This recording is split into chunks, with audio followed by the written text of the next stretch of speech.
Bonjour à tous. Voilà parti pour le dernier épisode de notre série sur l'histoire de la construction européenne depuis 1950. Et dire que tout a commencé par un discours. Le discours d'un homme, Robert Schuman, qui avait pour objectif de rapprocher les nations déchirées par la guerre en leur donnant un but commun, la prospérité socio-économique. Le but ultime, garantir la paix sur le vieux continent. Le rêve de paix de Robert Schuman est devenu réalité. L'Union a même reçu le prix Nobel de la paix en 2012. Mais l'Europe n'a pas échappé à de multiples crises, en particulier dans la décennie 2010-2020. À l'occasion de ce dernier épisode, je vous accueille dans un décor tout à fait contemporain.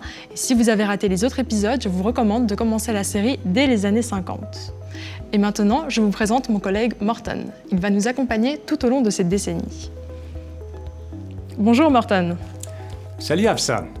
Comme on le dit de nos jours, me voilà connecté et donc d'autant plus libre pour surfer d'un événement à l'autre.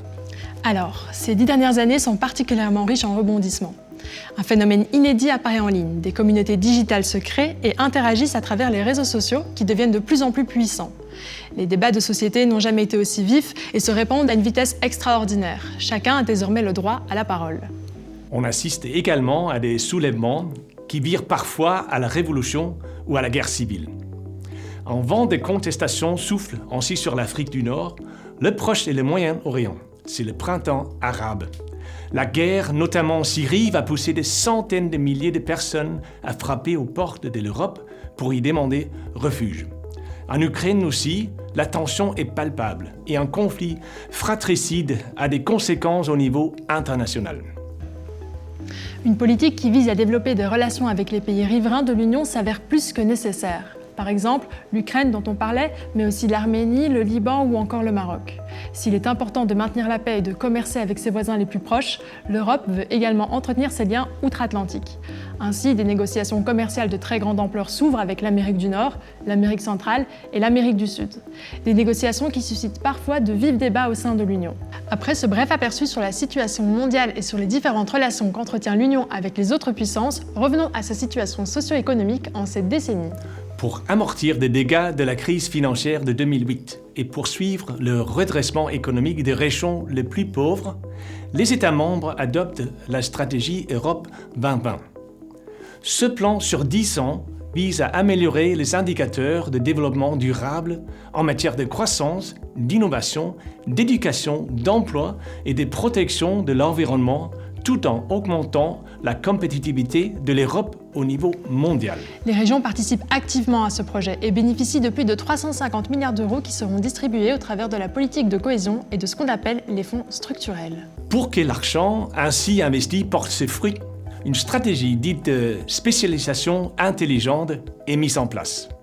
Chaque région devra concentrer ses ressources dans des domaines d'innovation pour lesquels elle a des meilleurs atouts.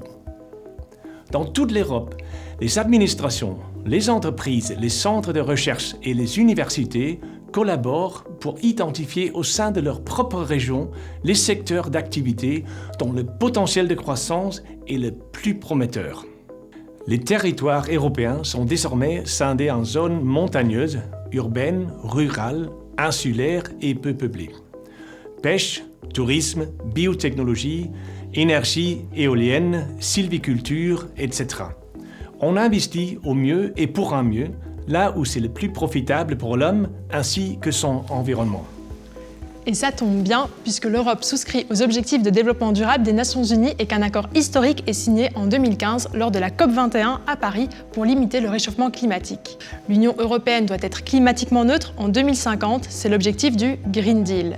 Pour cela, il faut promouvoir l'utilisation des ressources en passant à une économie propre et circulaire, et aussi restaurer la biodiversité et réduire la pollution. Tout ceci représente de formidables débouchés et donc un potentiel inespéré de croissance socio-économique aux quatre coins de l'Europe. Il est question d'investir dans des technologies respectueuses de l'environnement, de soutenir l'innovation dans l'industrie, de déployer des moyens de transport privés et publics plus propres, plus abordables et plus sains.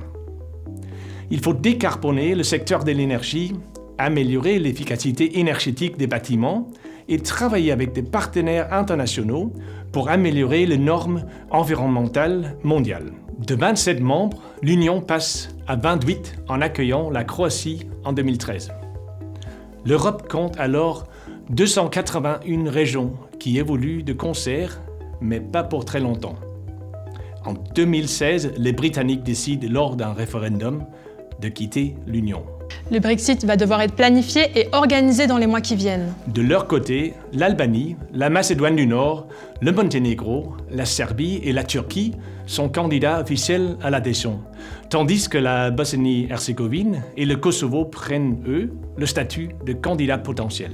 Un autre défi attend alors l'Europe. À la fin de cette décennie, l'épidémie Covid-19 va se répandre à travers le monde. Comme c'est le cas depuis 70 ans, l'Union européenne devra protéger ses citoyens et son économie en développant la solidarité. Car une fois de plus, ce n'est qu'ensemble qu'on a une chance d'y arriver. Merci Morten. Hi Afsan. Merci à tous. Ensemble, nous avons construit l'Europe.